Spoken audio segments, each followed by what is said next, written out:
Dear student, आज के इस लेक्चर में हम एमसीक्यूज करेंगे displacement time graph, velocity time graph और एक्सीलरेशन टाइम ग्राफ पर। तो आइए स्टार्ट करते हैं।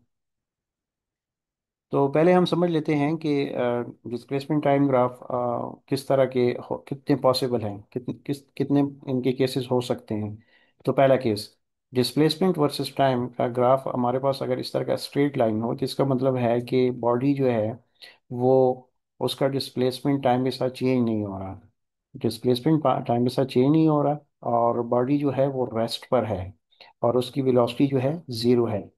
लेकिन अगर ग्राफ इस तरह का हो कि आपके पास स्ट्रेट लाइन हो लेकिन वो टाइम टाइम की कर्व के साथ इंक्लाइंड हो, किसी एंगल पर इंक्लाइंड हो, तो ऐसी सूरत में हमारे पास जो डिस्प्लेसमेंट है बॉडी की, वो टाइम के साथ कांस्टेंट रहेगी, लेकिन पार्टिकल जो है उसकी वेलोसिटी भी होगी और वो कांस्टेंट वेलोसिटी होगी।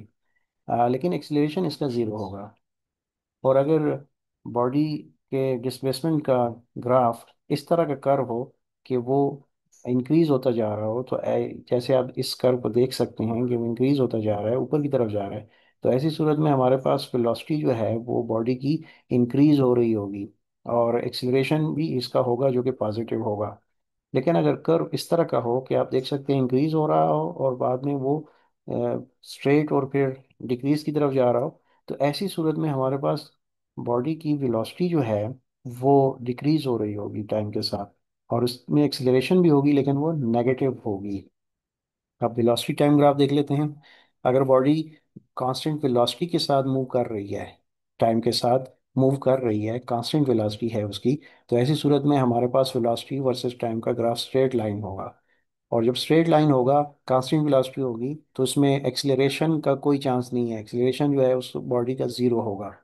लेकिन अगर बॉडी लीनियरली इंक्रीज हो रही हो टाइम के साथ और इंक्लाइंड हो टाइम के साथ किसी एंगल थीटा पर, तो ऐसी सूरत में हमारे पास वेलोसिटी इंक्रीज तो हो रही है विद रिस्पेक्ट टू टाइम, लेकिन इसकी एक्सीलरेशन जो है वो कांस्टेंट होगी।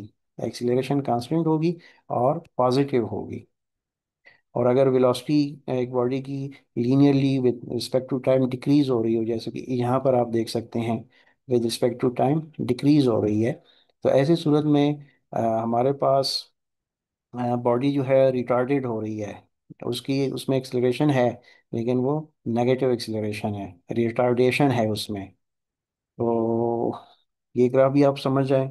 और उसके बाद है कि अगर हमारे पास वेलोसिटी का ग्राफ जो है वो टाइम के साथ इंक्रीज हो रहा हो, जैसे आप देख सकते हैं टाइम के साथ इंक्रीज हो रहा है, तो इस यहाँ पर जो टाइम के साथ जब इंक्रीज हो रहा हो यानी वेरिएबल वेलोसिटी हो, तो ऐसी सूरत में हमारे पास जो एक्सीलरेशन है वो भी वेरिएबल होगी। तो ये मुख्तलिफ केसेस हमने देखे डिस्प्लेसमेंट टाइम ग्राफ और वेलोसिटी टाइम ग्राफ्स के।